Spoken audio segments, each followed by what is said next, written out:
Hey guys, and welcome to today's podcast. Here we are on Saturday night. It's Saturday night UTC here in Ireland. A couple of things I want to discuss tonight. So, first topic to discuss is how to bring about change. So, I want to discuss an anti-fur farming campaign that I was involved in. I'm just going to go through it. So, whether you agree or disagree with the cause, it's still an interesting sort of, you might even say, case study of how change actually happens versus how change does not happen. And of course, we see a lot of what's being described as slacktivism these days, where people will just talk about stuff, but they aren't actually doing anything meaningful. I don't really care about actual progress. Let's get into that first of all, and then I'll discuss a few other topics. Nostalgia for the 2010s, which I think is very real for a lot of people, especially given that this decade started with the opposite of a bang. Well, a bang in some ways, but quite a boring bang, you might say, with the pandemic, and some other topics I might look into as well. So let's start discussing fur farming. So basically, I was involved in an animal rights group a couple of years back, and we basically, first of all, I made a documentary called Ireland's Fur Trade. So that was made in 2017, and screened at Dublin VegFest. Dublin is the capital of Ireland, and screened at I think a screened in Cork VegFest as well. I believe I wasn't at that though myself. But anyway, I made a documentary raising awareness about it, showing the conditions, and I think most people, regardless of where they are on the political spectrum, would agree that fur farming it depends on what country you're talking about, but I think in an awful lot of countries, including in the West, most people would agree that fur farming is unjustified, given the conditions that the animals are kept in, and given that it's completely unnecessary. It's not like the debate over animal testing, for example, because it's about luxury good in the end of the day, and that's I think one of the key differences between fur farming and other types of animal usage. So there are different categories, you could say, in terms of animal usage. So I made that documentary, raised awareness, captured footage of fur farms and what the conditions are like, as I was going through protests at the time. So we made that, and then in 2018, then a campaign began to get fur farming banned. So the campaign basically set out to raise awareness in different parts of the country. Now, I think there are key components for change to actually happen in an effectual and lasting manner. Of course, in some dictatorships, for example, change can happen at the whims of the dictator themselves. So, if Xi Jinping or Putin, he's maybe not as powerful. Well, is he as powerful as Xi Jinping? Maybe not, but certainly in that direction or that area. So yeah, so basically, but in most sort of democratic countries, there are certain components that are needed for significant change to happen, usually. And first of all, you need popular support. Now, again, that doesn't always apply, but generally speaking, you do. You need the political element, and you need the sort of active raising awareness element. So those three elements came into being because most people, it turned out, when the opinion polls were done, it was about 80% of Ireland was in favour of banning fur farming. So that's a solid, that's a landslide if there ever was one. So there was that. Now that came later on, but the political element, basically a small political party got involved in the campaign and decided we're going to put in a bill to get fur farming banned. And so that was a necessary element of it, because without that, well, how are you actually going to implement it legally? So with that behind us, with that backing the campaign, even should I say, it went from, okay, we're going to just process the fur farms to, and we're going to raise a bit of awareness to, we are going to strategically approach this. And so the strategic approach was basically, we went to different cities and towns all around the country, all different parts of Ireland. So you might have any idea of these names, but I'll give you some examples. You can look them up on Wikipedia if you're curious. Portlaoise, Waterford, you probably have no idea how to spell Portlaoise, fair enough. Portlaoise, OISE. Waterford, Cork, Donegal. I think most people in the West would have, and other parts of the world would have heard of Dublin. But, well, I hope. Have you even heard of Ireland? Anyway, so yeah, so we went to all these different towns and cities around the country, raised awareness, handed out leaflets, and we were encouraging people to contact their local TDs to encourage their local TDs to vote yes on the bill. And so it was very strategic, it was very thought out, which a lot of campaigns, a lot of activism, even not just now, but even throughout time, has lacked. And I think that is an absolute key. You need to know exactly what you want and you need to be strategic in your approach. And that worked. We raised awareness, we got people to contact their TDs, and with deficient public support, the TDs would see, okay, well, it's in their own interest to support this bill. And of course, what kind of proved that further was the fact that 80% of the country backed that. Now, so what happened was interesting. So as time went on, as we were raising awareness, the opinion polls were coming out, the momentum was building in the right direction. It was about getting political parties in favour, and we needed a majority in what is called a Dáil, which is like, a parliament basically. But well, Dáil is literally DAIL, which is literally Irish for parliament, which of course they have in the UK and Canada and countries like that. So, long story short, we got fur farming, we got the bill in, and we basically, so we got the bill in, and first of all, we got different political parties on board. We got a few smaller parties on board. We got one of the bigger parties on board as well. But there were the two biggest parties at the time were Fine Gael and Fianna Fáil. We needed, we'll just call them FG and FF to make it easier. So FG and FF. So FF, we needed at least one of those parties on board to have a majority of the Dáil, of the majority of the parliament in favour of the bill. And we zoned in on FF. So we've zoned in on Fianna Fáil, and we zoned in on trying to get them to back the bill. And eventually the time came where there was enough support, there was enough momentum, and they came out and said, right, we're going to back this bill. And so at that point, it was guaranteed. It wasn't guaranteed to pass, but the odds were very strongly in favour that the bill would pass. So what actually happened then was quite interesting, and this is politics for you already.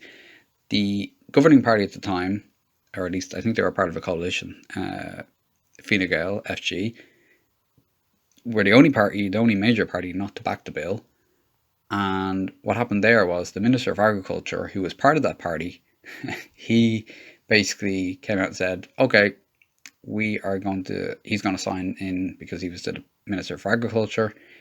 He had the power to sign into law a bill on his own accord to ban fur farming. So basically, he wanted his party to be able to take the win on this.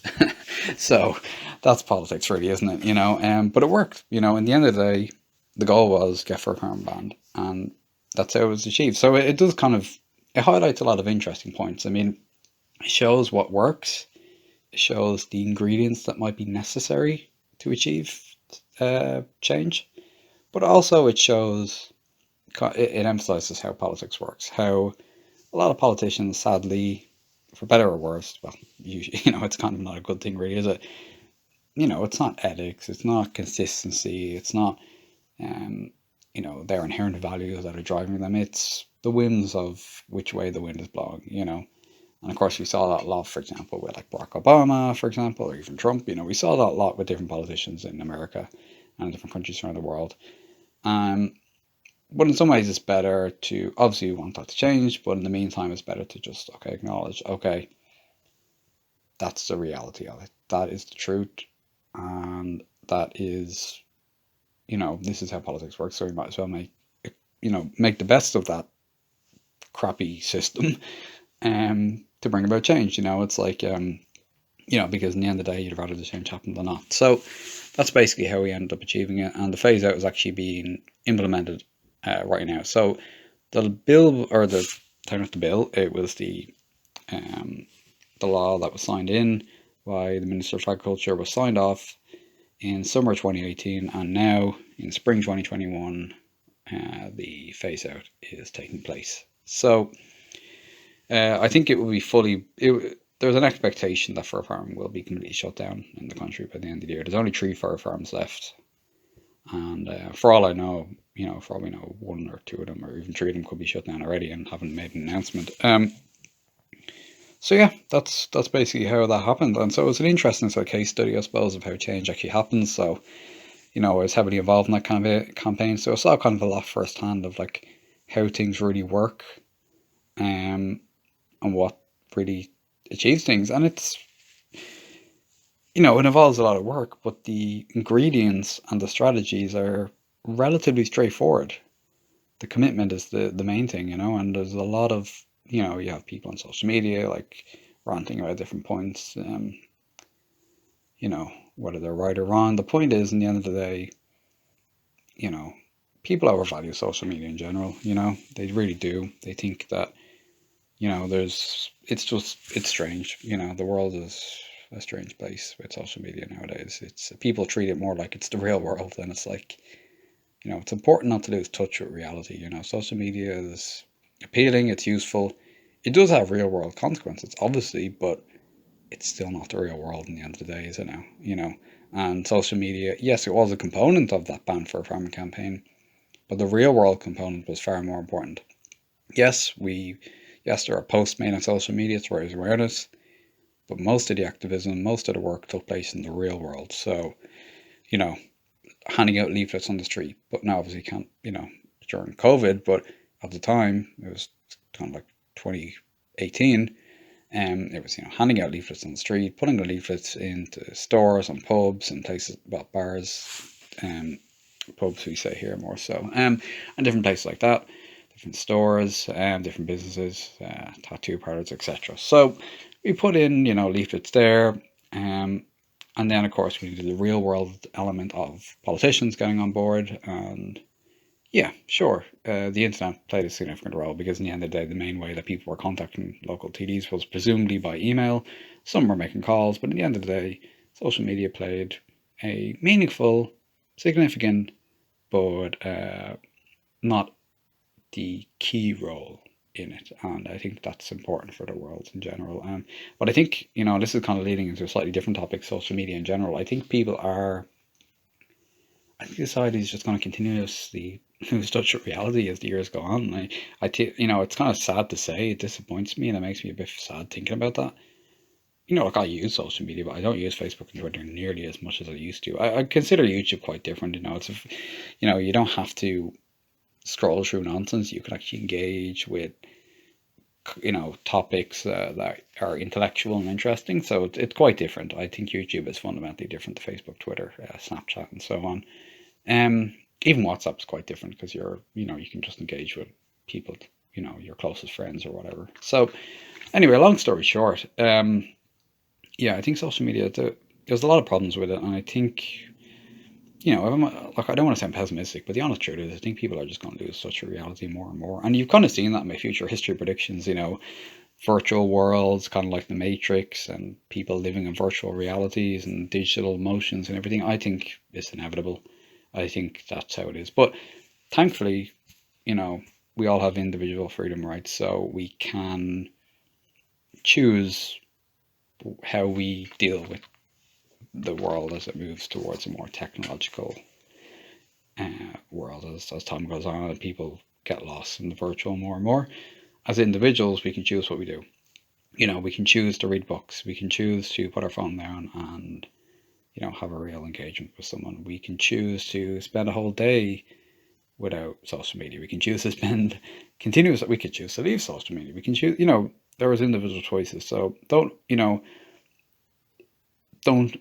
sort of tie your mindset as to how you see your future as being directly linked to how the world is going, because we have individual freedom and agency. And use that to your advantage, because you can sort of free yourself from maybe an anxiety of feeling like you're being just helplessly driven along by societal and technological changes, and that you have no say in it, because you do, and you've got to remember that, rather than being, dragged into the virtual hive mind of modernizing society. And so that's something important to think about. Anyway, so discussing now I've already done 15 minutes, so just kind of briefly discussing kind of like 2010s nostalgia. I've found like, I don't know, it's easy to get nostalgic for the 2010s, not just because it's no longer the 2010s, but because we started the decade off with a pandemic.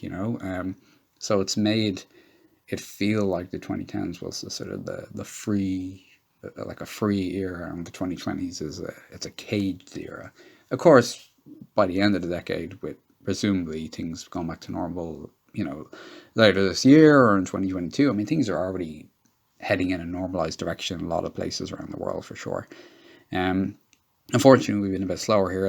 I haven't actually been offered my vaccine yet. We're only on to the 40s at the moment, but people in their 20s like me will get our vaccine hopefully maybe by the end of the month or maybe in July, which is quite late in the scheme of things. But however, it is what it is. I'll get it when I'm offered the vaccine. So yeah, but anyway, by the end of the decade, it will look like the pandemic won't. I mean, it will define the decade, but it will also still be seen as well. Most of the decade was post-COVID, so post-pandemic, rather, should I say?